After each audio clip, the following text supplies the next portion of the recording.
గురువుగారు, ఏదైనా ఒక మంచి పనిని మొదలు పెట్టాలంటే రోజు బాగుందా, తిథి బాగుందా, రాహుకాలం ఉందా, దుర్ముహూర్తం ఉందా అనేది చూస్తారు కదా. మరి కాలంలో మంచి రోజులు, చెడ్డ రోజులు అనేటివి ఏమైనా ఉన్నాయా? ఇప్పుడు మనకి కాలక్రమ యొక్క నిర్మాణంలోని మనకు ఈ కాల సమయస్థితి అనేది ఆ సమయస్థితితో కూడిన ప్రభావిత నడకాలి. మనకి ఒక్కొక్క యొక్క కాలక్రమ నిర్వహణ యొక్క దారుల నడకలను బట్టి ఈ యొక్క గడియలు, సెకండ్లు, నిమిషాలు, గంటలు ఇట్లా సమయస్థితితో కూడుకున్న పొరను కదిలించుకుంటూ రావడం జరిగింది. అట్లా ఆ కాల నడక సమయస్థితితో కూడిన దారులు కదులుతుంటేనే మనలోని జీవ ప్రామాణికములు జీవించబడుతూ వచ్చినాయి. అట్లా జీవిత నిర్వహణ నడక సాగిపోయింది. కానీ ఇక్కడ ఏంటంటే ఆ దారులు ఉంటాం కదా, అంటే కాలము, సమయము, దారి.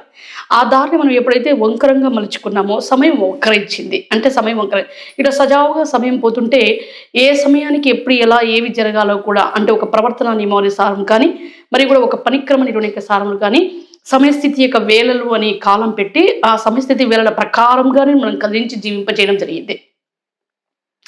కాబట్టి మనకు ఖచ్చిత ఆ సమయంలోని యొక్క వేళల ప్రకారంగా మన యొక్క ప్రయాణం సాగుతూ వచ్చింది చెప్పాలంటే.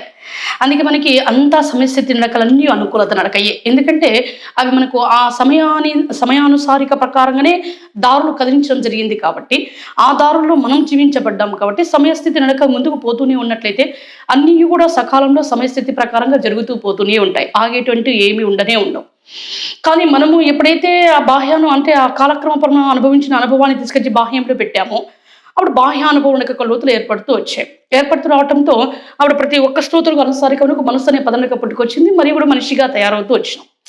ఆ మనసు యొక్క లోతులో ఒక రకమైన మనస్తత్వాన్ని మలుచుకోవడం ద్వారా ఆ సమయాన్ని వాళ్ళకు అనుకూలంగా, అంటే వాళ్ళ దారులు, వంకర దారులు కావచ్చు, విషస్థితి దారులు, చిక్కుముళ్ళు వేసుకుని ఉండొచ్చు, ఒత్తిడి చెంది కొన్ని సమయాలు వాళ్ళ ఎడల ఆగిపోయి ఉండొచ్చు, కొన్ని సమయాలు ముడిపడి ఉండొచ్చు. ఎందుకంటే అది విషయానుస్థితికి తగ్గట్టుగా సాగిపోయే సమయం కాబట్టి ఇంకా విషయాన్ని మనం ఇట్లా చిక్కుముళ్ళు వేసుకున్నామంటే తదనుగుణంగా విషయం కూడా సమయం కూడా అందులో ముడిపడిపోతుంది. ఇంకా ముడిపడిపోతుంది కాబట్టి ఆ విషయం ఎన్నిసార్లు ఎత్తినా కూడా ముడిపడుతూనే ఉంటుంది. సమయస్థితి ప్రకారంగా విషయం ముందుకు సాగడానికి లేదు. మళ్ళీ విషయాన్ని సరిమలిస్తే తప్ప మనకి ఆ విషయము, సమయము, కాలము ముందుకు సాగడానికి అవకాశాలు ఉంటాయి. అట్లా ఎవరి యొక్క మనస్తత్వం యొక్క ప్రకారంగా వాళ్ళు మలిచేసుకున్నాం, సమయాలను వంకరంగా మలిచేసుకున్నాం. ఇప్పుడు చూస్తే అందరం ఒక్కొక్క రకమైన మనస్తత్వం నడకల్లో ఉన్నాం. అందుకే మనకు ప్రస్తుతంలో ఏ ఒక్కటి సకాలంలో సమయస్థితి ప్రకారంగా జరగడమే లేదు. కొన్ని యొక్క దారిలో అంతో ఇంత స్థిరస్థితిని అనుభవ నడకలు ఉంటాయి కాబట్టి వాళ్ళు ఏదనుకున్నా ఏ సమయస్థితిలోనైనా అది సకాలంలో జరిగిపోతా ఉంటాయి అనమాట. ఇంకా ఆ సమయాలు ముడిపెట్టుకునే వాళ్ళు చూడండి, ఈ రోజు అనుకుంటే రేపు అనుకుంటే మరి రేపు అనుకుంటే మళ్ళీ సంవత్సరం కూడా వాళ్ళకు అనుకున్నవి జరగకుండా పోతాయి. ఎందుకంటే అది సమయం ముడిపడిపోయి ఉంటాయి కాబట్టి ఆ సమయం ఇట్లా సాగుతూనే ఏదైనా జరుగుతాయి. సమయం సాగనంత వరకు ఏది జరగడానికి లేదు.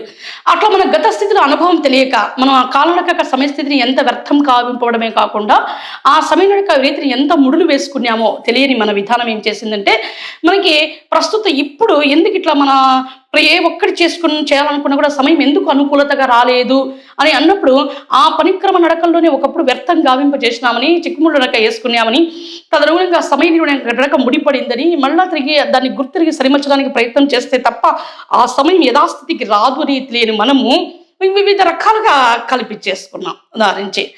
అందుకే కాలనిరుడు యొక్క నడకలు చూస్తే మనకి మొట్టమొదట నీకు తెలుసా ఈ కాలక్రమ యొక్క జీవిత అనుభవపూర్వక యొక్క నడక అనేది ఎలా ఉంటుందో అని అన్నప్పుడు మనకి సమయస్థితితో కూడిన పొర పుట్టుకునే తెలియాలి. మనకి అలా పుట్టుకునే తెలియవచ్చినట్టయితే మనకి అది ప్రస్తుత ఒక్కొక్క కాలక్రమ దారులకు తగ్గట్టుగా ఆ సమయస్థితితో కూడిన పొరను అలవరిచి మనలోని యొక్క జీవస్థితి యొక్క ప్రామాణిక జీవింపచేయడం జరిగిందని మనకు తెలుస్తాయి. అయితే ముందు మనకంటే సూక్ష్మస్థితి కలిగిన వాళ్ళకు, అంటే మనకంటే ముందు ఇక్కడ సూక్ష్మం కలిగిన వాళ్ళు ఉన్నారు. వాళ్ళ ప్రయాణం పూర్తి అయిపోయింది. తర్వాత ప్రస్తుతం మనం ఉన్నాం స్థూలంలో. వాళ్ళ నడకకు కొన్ని సందర్భ గడియలు అంటే ఇది మనకు కాలంలో గడియలు, సెకండ్లు, నిమిషాలు, గంట అని మనకు సమయం ఇది. కానీ వాళ్ళకు సమయం పూర్తి అయిపోయింది. అది పరిపూర్ణ అర్థ నడక. కానీ వాళ్ళ నడకల్లో మన వాళ్ళు తెలియని విధానం చేత కొన్ని పుస్తకాలను ఆధారం చేసుకొని ఈ సమయాలు మంచివి, ఈ సమయాలు మంచివి అని వాళ్ళు చెప్పడానికి ప్రయత్నం. మనం గత స్థితిలోనే ఆ సమయస్థితిని ముడేసుకొని ఉన్నట్లయితే మనకు సమయం అనుకూలంగా వస్తుందనుకోవడం పొరపాటు నడకలు. ఇవన్నీ కూడా ఆ తెలియనితనం చేత వివిధ రకాలుగా కల్పించుకోవడం అయితే జరిగిపోయినాయి.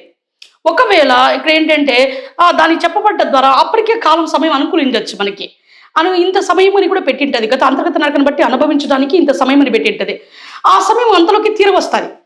వచ్చినప్పుడు మనం ఏమనుకున్నామంటే వాళ్ళు చెప్పడం వల్లనే అయిందనో, నమ్ముకుంటే అయిందనో అట్లన్నామే తప్ప మన అనుభవపూర్వక దారిని సరిమల్పింపబడటం ద్వారా సమయం యథాస్థితికి వచ్చింది అని తెలియని మనము ఇంకా వాటి మీద నమ్మకాన్ని పెంచేసుకున్నాం.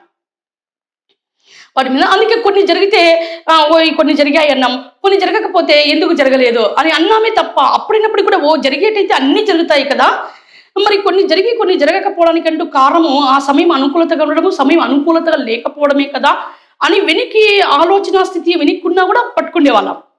కానీ అట్లా మనకు వెనక్కి లేకపోవడం ద్వారా ఇవన్నీ ఒక అపనమ్మకంగా మనకు అలబడుతూ పోయినాయి. అందుకే ప్రతి ఒక్కరి యొక్క విషనీయుడి యొక్క నడకల్లో సమయస్థితుల నడకలు ఎంతవరకు ముడిపడి ఉన్నాయా అన్నది పూర్తిగా మన యొక్క ప్రస్తుత ఇప్పటి వరకు ఏర్పడిన మన అనుభవపూర్వక యొక్క లోతుల స్థితి గతులలోనికి ప్రయాణం చేస్తేనే తెలుస్తుంది. అంతవరకు తెలియటానికి తెలియదు. అందుకే ఇదంతవరకు నానారకైక కల్పిత నిర్వహణ నడకపరమైన ఎంతవరకు సాగాలని అనుకుంటున్నామే తప్ప అసలు కాలం అంటే ఏంటి, సమయం అంటే ఏమిటి, మన యొక్క జీవస్థితి యొక్క ప్రామాణిక నిర్వహణ నడకలకు ఆ సమయాన్ని ఏ ఆధారంగా కేటాయించడం జరిగింది, సమయస్థితి వరకు జీవ ప్రామాణిక జీవిస్తాయా, ఆ సమయంలోపే ప్రతి ఒక్కటి జరుగుతాయా, ఇట్లా ప్రతి ఒక్కటి కూడా సమయం అన్నది లేకపోతే అసలు మనం లేమా, ఇవన్నీ మనకు సందేహాలు పుట్టాల్సింది. ఎంతవరకు గోడ గడియారని చూస్తామే తప్ప ఈడ కదిలాడే సమయస్థితితో కూడుకున్న పొరను గుర్తించే స్థితిలో కూడా మనము మరి మన అనుభవములే కదా, అంటే ఒక్కొక్క కాలం చుట్టూ కాలం అనేక పట్టిక ప్రమాణ గమనం ఏర్పడిన వాళ్ళే కదా మరి ఆ యొక్క గోడ గడియారాన్ని కనిపెట్టారు.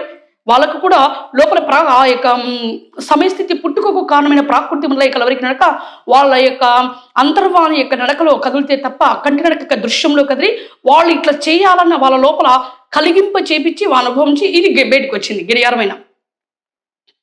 కానీ ఇంత మన కళ్ళ ముందరే ఇది జరుగుతున్న యథార్థ చింతనే పట్టుకోలేని మనము ఇంకా ఆ సమయస్థితి నడకని ఇష్టానుసారంగా కల్పించేసుకున్నాం. అందుకే మీరు ఇప్పుడు ప్రస్తుత మళ్ళీ తిరిగి మీ ప్రయాణంలోనికి మీరు పోవడానికి ప్రయత్నం చేస్తే తప్ప ఈ సమయస్థితి యొక్క గడియలు మీ అనుభవ నిర్వహణ యొక్క నడకల్లో ఎట్లా ముడిపడిపోయింటే ప్రస్తుత మన జీవితం ముందుకే సాగనట్లుగా ఎందుకు ఆగిపోయిందో మనకు తెలుస్తుంది. అంతవరకు తెలియటానికి లేదమ్మా.